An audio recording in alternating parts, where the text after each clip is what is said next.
Hello, today's daily reading comes from the book of the Apocrypha. We are reading 2nd Maccabees chapter 15, and it reads as follows. But Nicanor, hearing that Judas and his company were in the region of Samaria, resolved to set upon them with all security on the day of rest. And when the Jews that were compelled to follow him said, O destroy not so savagely and barbarously, but give due glory to the day which he that sees all things is honored and hallowed above other days, then the thrice accused wretch asked if there were a sovereign in heaven that had commanded to keep the Sabbath day. And when they declared, There is the Lord, living himself a sovereign in heaven, who commanded us to observe the seventh day, then says the other, I also am a sovereign upon the earth, who now command to take up arms and execute the king's business. Nevertheless, he prevailed not to execute his cruel purpose, and Nicanor, bearing himself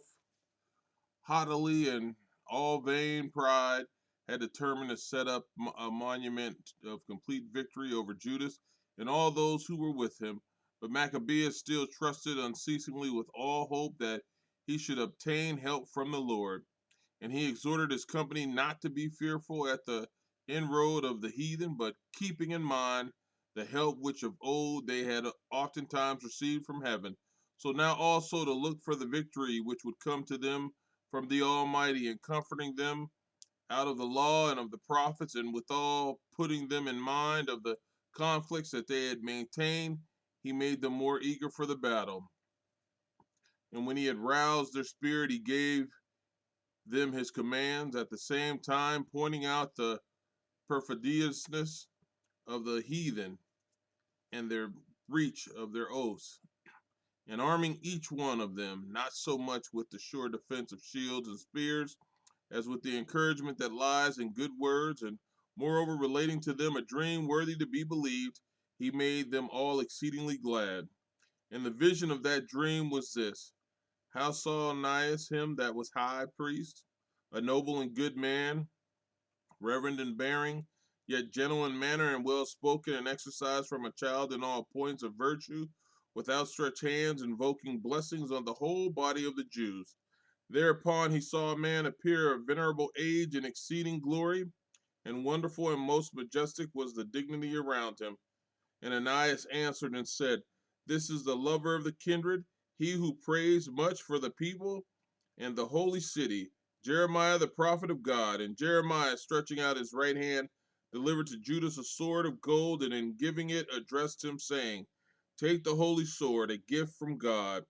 with which you will strike down the adversaries. And being encouraged by the words of Judas, which were of a lofty strain and able to incite to virtue and to stir the souls of the young to manly courage, they determined not to carry on a campaign, but nobly to bear down upon the enemy, and fighting hand to hand with all courage, bring the matter to an issue, because the city and the sanctuary and the temple were in danger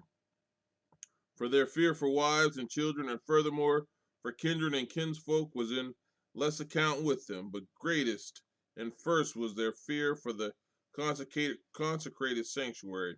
And they also that were shut up in the city were in no light distress, being troubled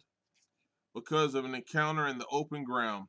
And when all were now waiting for the decision of the issue, and the enemy had already joined battle, and the army had been set in array, and the elephants brought back to a convenient post, and the horsemen drawn upon the flank, Maccabeus, perceiving the presence of the troops,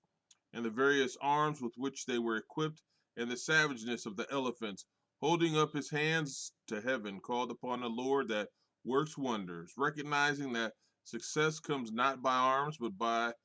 but that according as the Lord will judge, he gains the victory for those who are worthy. And calling upon God, he said after this manner, You, O sovereign Lord, did send your angel in the time of Hezekiah, king of Judea, and he killed of the army of Sennacherib as many as 100 fourscore and 5,000. So now also, O sovereign of the heavens, send a good angel before us to bring terror and trembling through the greatness of your arm. Let them be stricken with dismay that with blasphemy are come her against your holy people. And he ended with these words, Nicanor and his company advanced with trumpets and victory songs, but Judas and his company joined battle with the enemy with invocation and prayers and contending with their hands and praying to God with their hearts. They killed no less than 35,000 men, being made exceedingly glad by the manifestation of God. And when the engagement was over, and they were returning again with joy, they recognized Nicanor lying dead in full armor, and there arose a shout and tumult, and then they blessed the sovereign Lord in the language of their fathers. And he that in all things was in body and soul the foremost champion of his fellow citizens, he that kept through life the good will of his youth toward his countrymen, commanded to cut off Nicanor's head and his hand with the shoulder, and bring them to Jerusalem. And when he had arrived there and had called his countrymen together and set the priests before the altar, he sent for those who were in the citadel, and showing the head of the vile Nicanor and the hand of that profane man, which with proud brags he had stretched out against the holy house of the Almighty, and cutting out the tongue of the impious Nicanor, he said that he would give it by pieces to the birds, and hang up the rewards of his madness near the sanctuary. And they all, looking up to heaven, blessed the Lord who had manifested himself, saying, Blessed be he that has preserved his own place undefiled.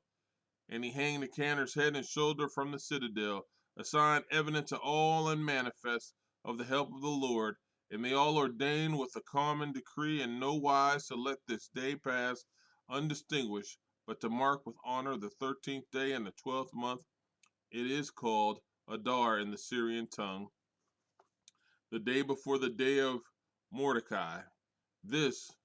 then having been the issue of the attempt of Nicanor, and the city having from those times been held by the Hebrews, I also will make an end of my book.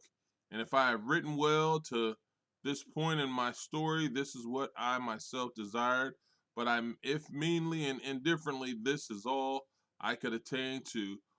For as it is distasteful to drink wine alone, and in like manner again to drink water alone, while the mingling of wine with water at once gives full pleasantness to the flavor,